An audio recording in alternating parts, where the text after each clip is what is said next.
All right, I wanted to follow up with what I posted a video the other day. It walked you step by step to the treasure, and now I want to explain to everybody what this book's really about. And I mentioned that this book's all about bats, and I'm going to explain to you why. And there's hidden messages everywhere throughout these books. I consider the three books actually one book, and but the first book was written to. Basically, Forrest was a fisherman, and he threw a bag of chum over the side of the boat, and he wanted to see how many fish came up to eat, and that was just basically, you know, trying to figure out how many books he's going to sell, I suppose. The next book he released, he gave you more clues. He told you what Warm Waters Halt was in the second book, and he told you, about an Indian tribe 17 miles down the road. So, he told you needed to go 17 miles down the road. And so the second book was, just basically meant to sell more books. Now the third book he released basically tells you all the hidden secrets. It tells you that you need a ladder. Forrest mentioned that he made 2 trips from his car in one afternoon, and the reason he made 2 trips from his car, most people thought that is, because he was frail and old and he couldn't carry all that gold in one trip. But really, the reason he made 2 trips from his car in one afternoon is because one of the trips he carried a ladder, and he also mentions in his book that. Well, he didn't mention in his book, but he mentioned that if you solved the first 2 clues, that you could be within 2 to 500 feet of the treasure. And so I wanted to explain what that means. So when he says, "I have gone alone in there, and with my treasure bold, I could keep my secrets or hidden of riches doing old," that is telling you that you're 500 feet from where the start is. So you have to be either 500 feet from where you park off of that old Forest Service road, or you have to come in from a different direction, either up Daly Creek or Specimen Creek, and the boundary of Yellowstone Park, where it meets the Gallatin National Forest, is the only way possible for you to be within 500 feet of that treasure. And he mentions that people have been within 500 feet of it, but have walked right on by, and that only way that's possible is to walk along the Skyrim Trail. So as I've gone alone in there, you're going from the Yellowstone Park into the Petrified Forest, and that's how I have gone alone in there is. On this page, he talks about his friend. This is what really is the key. What he did in this book is that he said, "I wish I could be clever like that." He was talking about his friend who wrote a book, and he said when he turned 80, he gave himself a surprise birthday party because he was surprised that he lived that long. He died 2 weeks later while standing on a street corner in Manhattan waiting for the light to change. So in everybody's mind, you think that you're waiting for the light to turn from green to red or red to green, but that's not what it is. Waiting for the light to change is waiting for the light to turn to darkness or the darkness to turn to light. And then further down the page, he says he was standing there, and his dad was working in a car, and he said something to him out of the blue. Out of the blue, you read it and you think it's just a figure of speech, but out of the blue means, out of the blue and into the darkness. On this page, it talks about it seems prudent to do a little investigating about higher things, and that higher things is, bats above you or a bat cave. On this page, Diane Sawyer mentioned that he had written a lot of books and hid them in some vault. That's again talking about a bat cave. On this page, he talks about a line in the story, "To Caliph I am dirt, but to dirt I am Caliph." Also mentions on this page, Einstein said imagination is more important than knowledge. Again, you have to use your imagination. The entire book is all about using your imagination. Everything's about your mind and your imagination, and what you think you read isn't actually the truth. You know, there's a hidden message in this entire book that you have to decipher, and this is what we're going to do today. On this page, it says, "So I sit here past midnight beside my juniper fire," and that's basically telling you that the blaze is a juniper tree that had caught on fire. On this page, it talks about it was a primeval thought, but maybe it made me think deeper down, and that's again talking about bats. On this page, it says, "Mr. Friend, your son called me an old bat." And that's your first clue about this whole thing being about bats. Okay, on this page, this is kind of a page to myself. The greater part of knowledge is knowing things not worthy of knowing. I know a whole bunch of nothing. And I'm not the smartest guy in the world, but I can tell you that it takes a hell of an imagination to figure this book out, and I definitely have one of those. So on this page, it tells you about looking further down the barn, which just means keep investigating to the back. This page, he talks about my hands turned white and had deep canyons in them. What I really hated was to wash where the giant kettles used for making the brown gravy. The smell truly assaulted my sensitivities, and that's why I don't eat brown gravy anymore. So that's basically telling you about bat guano. Okay, on this page, he tells you about George Washington, and doing the painting might provide another dimension, one that is not available to the eyes alone. That's talking about a bat sonar. This Dancing with the Stars is the bats fluttering in the nighttime. And this is a monkey trail that I thought was disappearing into a black abyss. That's a bat cave. Page struck me as why this whole treasure hunt began. And as I've learned that anguish wrought by misdeeds made later in life comes in much larger doses than misdeeds made in adolescence. And my belief is this entire treasure hunt was to clear Forrest's conscience, and that the gold in this box and the amount of money that's in the box is relinquishing himself of ill-gotten gains and from taking Indian antiquities and the such, and that's what my belief this whole book was about. And the butterfly is really a flutterby, is one example of how bats fly. And in addition to that, it says, if you've been wise and found the blaze, look quickly down in your quest to cease, but Terry Scant with marble gaze. I think that's a flip around for gravel maze. So Too Far to Walk is basically the book that gives you, throws out some more tidbits, but you're still, unless you're a damn genius, you're not going to be able to find the treasure with even the release of this book, So we're going to go through here, and I'm going to show you some more subliminal messages that he's got in this book. Now, throughout this book, as you're flipping through the pages, you'll see kind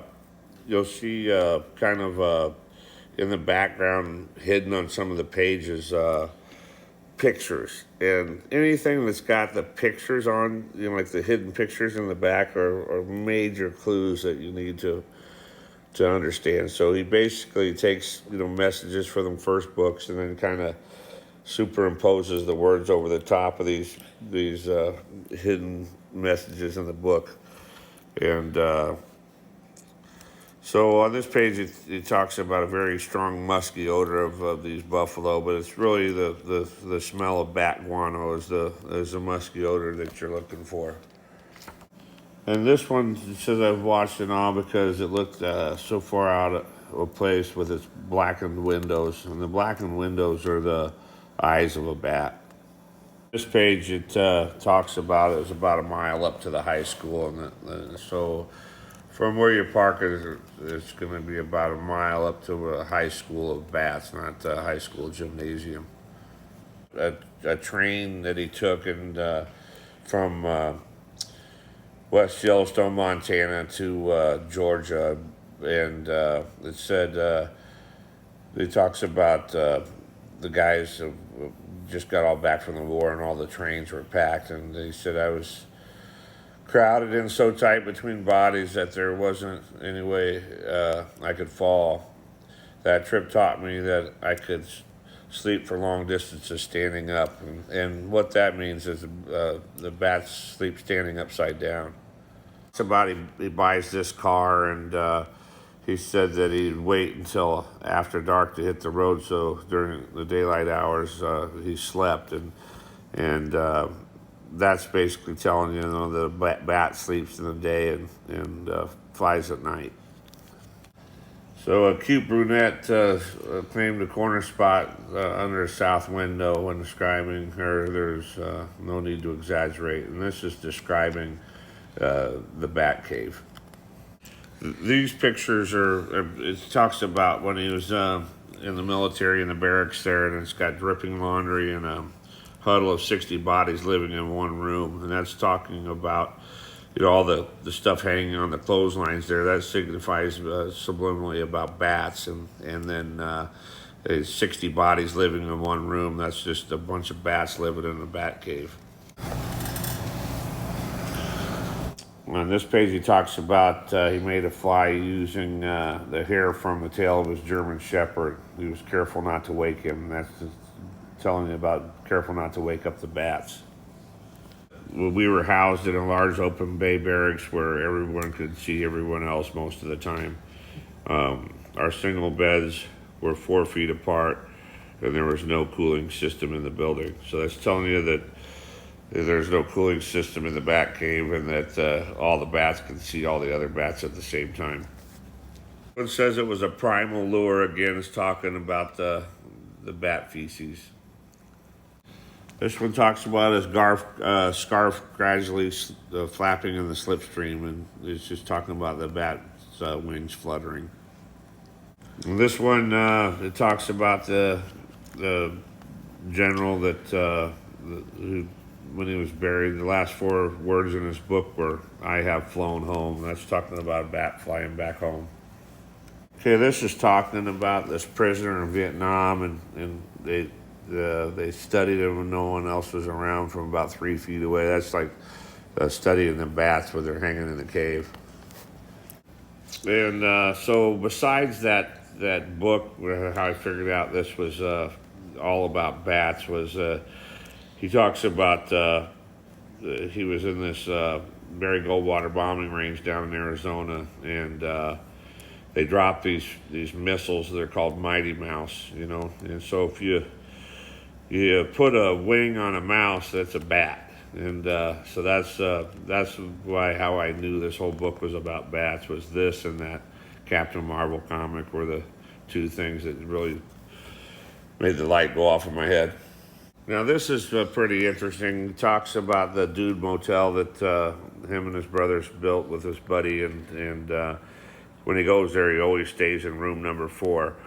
So there is no room number 4 at this hotel. So this is telling you that it's going to be, the treasure is going to be in the 4th room of the Bat Cave, or the 4th cave that you come to, or the 4th crevice that you come to on that mountain over there on Specimen Ridge. So the south corner of Boundary and Madison is the south corner of the Petrified Forest, where it meets the Yellowstone National Park. This picture is about where they went on a little float trip down the Verde River in Arizona, and that their feet were in the water most of the time. And what that's telling you is the bats' feet are always wet when they're in the cave from the water dripping off the caves. This page tells you about being hunkered down in the damp darkness between two fallen trees. And the damp darkness is a bat cave again. And he used his little radio to reveal his position, which is the bat sonar. Again, this page is the same thing. It said the radio had a small antenna but no power source and no speaker, which is, again, the sonar of the bat. This one says he charged his way through the night and swept her to safety. The bats are charging through the night when they're flying. Okay, it says it always comes back to West Point, and always there are echoes and re-echoes, which is again talking about the sonar. And this one talks about the general of the army sat high in traffic, reverently waving to the adoring masses, which is the bat's wing, and the flying blizzard is, when the bats all fly out of the cave. This page is describing the bat cave and the view he has from one room through the other of the cave.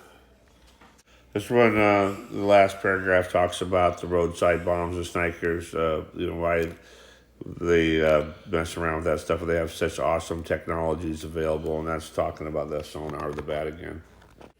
This arroyo is about how the creek is where you get to the bat cave. I think this is talking about the size of the head of a bat. Also, he mentions in there something 4 inches by 6 inches, and that's the size of the bat. I can't remember where it is, but we'll keep going. This one says hanging from the ceilings in one of our rooms, and this is basically telling you again about bats. And the following page is, signifies bats hanging from a wall. This one's talking about a Sudanese woman was her long flowing black hair with something small at her side. Those are the bat wings. This one talks about the familiar cadence of a song was strong on my ear, and then I heard it pounding like a distant drum. That's talking about the bat's sonar again. Okay, this one talks about aberrational oddments and waiting for or missing arrival of a distinguished guest, which is the bats flying in. Talks about the guide, the chatter continued unabated, which is again just bats talking. This one says the next day he was back in his spot again, which is just basically a bat flies back and hangs from the same spot he always does. Assaulted by a couple of drunken prisoners who were in the same cell, which is the same cell as, again, the bat cave. This talks about this National Geographic writer. He takes a picture of him sitting in his desk with a dog on his lap and Indian artifacts hanging all over the ceilings and walls. And again, this is a subliminal message about bats hanging from the ceilings and walls.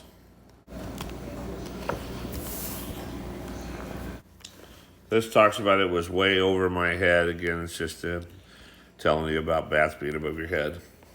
This talks about bailiff halted about 2 feet behind the candidate's pants and opened his spacious mouth, which I think is talking about the mouth of the cave. This one talks about this painting forger, and they bought these paintings and they were selling them, and the painting started jumping off our walls, and it's just telling you about bats jumping off the walls. This one, the Cashmervilles were sometime a little shaken to see such art hanging on our walls. Again, it's just talking about bats hanging on walls. This one says, I yelled, you must live in a cave. Okay, this one says he's happy to share his national forest with you, but please try and stay at least 20 miles away, which is how far it is from Heb Gem Dam to the cave. This is telling me on the east side of Del Chorro Creek, which is going to be on the east side of Sunlight Creek. This page is just describing where in the room you need to go. This page tells you about following me through brushes and rock shelters. And when he heard a noise, he would stand and perk his ears and move his head sideways. And that's just telling you that the dogs can hear way better than we can. So he's hearing this language that we can't from the bats. This one I need someone to explain to me. It talks about he stepped off 100 yards, which is probably where you got to go, and put a $100 bill on a tree stump. And then he says on the following page that 50 caliber bullet hit Alexander Hamilton in the forehead, which, Franklin's on the $100 bill, not Hamilton. So I could never figure that one out, but someone could explain it to me. I'd appreciate it. And this is telling you, with the small rises, where you're going to get into the cave. And this is telling you that you need to excavate the cave. This one is protesting the up of age echoes around my body, which is again a reference to the bats. Okay, this is just talks about a steady peaking cadence, which is again, bat talk. But that's it for this book. So now I'm going to go through the last book and basically tie all this stuff together for everybody. So Once Upon a While is just a book that basically tells you all the secrets and lets you tie all this stuff together. So we're going to go through and point out some of the more important things for you guys to understand. So here we go. Okay, this page he threw in the smelly gravy pan, which is again a reference to his bat guano. Okay, there are 72 bottles in a drawer, and each was about 4 inches tall. This is describing the smells bizarre and strong. This is describing what it's going to smell like in the bat cave. Okay, this is the subliminal message. He circles a scratch on the table, but really that's a plug of wood that you got to pull out to get the treasure. Plastering the walls during the day as the bats come fly home and plaster the walls during the day. This page being numbered 189 is actually I-89, which is Highway 89 goes from Gardner to Livingston, and that's telling you what road the treasure's off. When he's talking about it, he always thought their legs were too short, as that the bat's legs are too short. Jerry was 104 years old and totally blind as a bat. This chapter is the one I could never figure out, so I sat there and tried to figure this out. And then after studying this thing, I looked at his Captain America's young ally, Bucky, and it reminded me of Robin. And so that's how I figured out this whole book was about bats, was by figuring out this chapter didn't mean anything but to tell you that you're looking for a Batman and his Robin instead of Captain America and his young Bucky ally. And this one with a blackened face and bandages covering his body talks about, it's just describing a bat. Okay, so I don't remember a name for some subliminal reason. So this is just what the hint that you have to catch that tells you that there's subliminal message hidden inside this book, and that's why I figured out, okay, so there's got to be something subliminal in these books. And so then that's how I figured out all these books are just about bats and nothing else. I think this is just describing where you got to pull out that hunk of wood and in the cave. This one talks about his villainous face, and that's basically just describing what a bat's face looks like. This is that picture of that mountaintop, which I'm sorry I wrote a bunch of red stuff over the top of it. You're going to have to go through your own book and look at it. But if you look at the peaks on top of that mountain, and you put them, you divide it where his hand is, you flip-flop that mountain over to the other side, and that's what actually the mountain looks like. I don't know how he did that in that picture like that, but I'm still trying to figure that out. But he tells you about how the face on the dollar bill is really the other way. And so I know that's the mountain. How he did it, I don't know, but I know that where that pencil is where the treasure is. And here's the mountain that I'm telling you is flip-flopped, and you can see that gorge going down the right-hand side here, and then in this picture on the opposite page that we just did, it's got that flipped around somehow. I'm not sure how he did it. Okay, this is showing you that you need the ladder. He tells you 3 different times in this book, and that's why I say it'd be hard pressed for anybody to figure this out until they read the 3rd book, because you don't know till the 3rd book that you need the ladder to go get the damn thing. Same thing, just another reference to the ladder. This one talks about considering me part of our clan, and Air Force is attending a radar mechanic school, which is again talking about bat sonar. Okay, this is basically I don't know if that's a woman or a man, but that's just a subliminal picture that he gave you, that's like how a bat's wings wrap around a person's body. This one says his face was smeared with black war paint and gave his features a satanic look, which is just describing a bat's face. Okay, if you look at this cape that Forrest helped make with a potato sack, you can tell that this Tafoya guy's got it looks like a bat wing going around his body. I was just showing you it's a bat wing. This one talks about hung on a limb, and that picture's again signifying a bat's wings wrapped around his body. Okay, this one says I had about 20 of these things hanging, or looked like so good hanging on the walls of our guest house, which is talking about bats on the walls again. Okay, this one's talking about how a cowboy climbed up a ladder to get into a hayloft to get laid, and it's basically telling you you need a ladder again.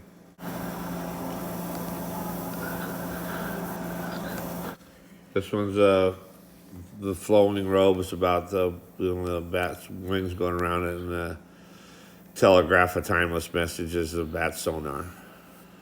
And, her smile telegraphed a cautionary message, again, bat sonar.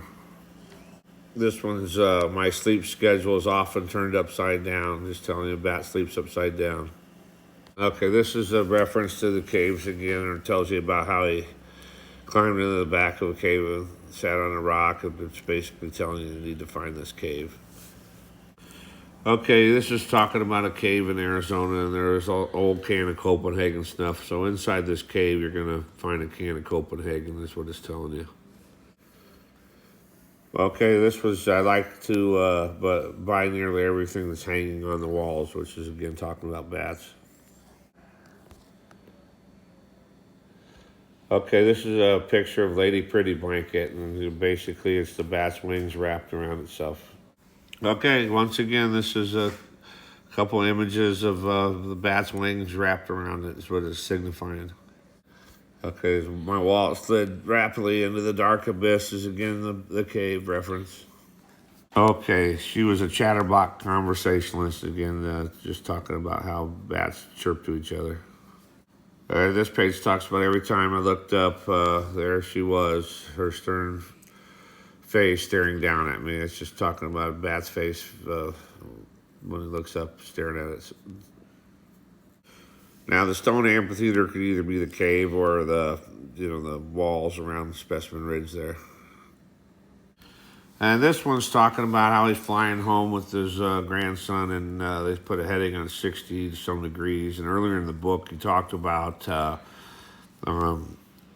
his brother Skippy landed a plane on Hebgem Lake, and they kept trying to fly away and get it off the water. And some pilot over at Watkins Creek told him that they couldn't get that thing off the ground in 15 miles of runway. So it's basically telling you that you need to head 60 degrees from Watkins Creek over to the treasure. This is just telling you the direction you need to go up to get to the cave. And this is talking about how a bat flies at night.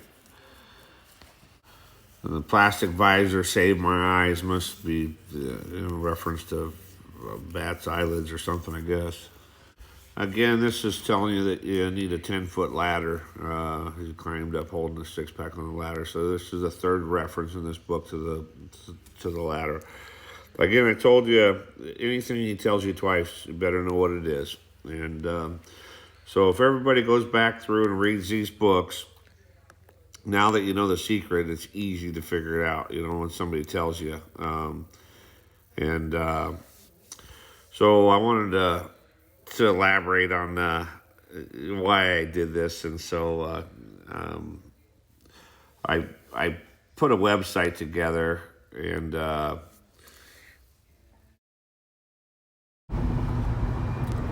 wanted to make a show about everybody going and finding this all at once, and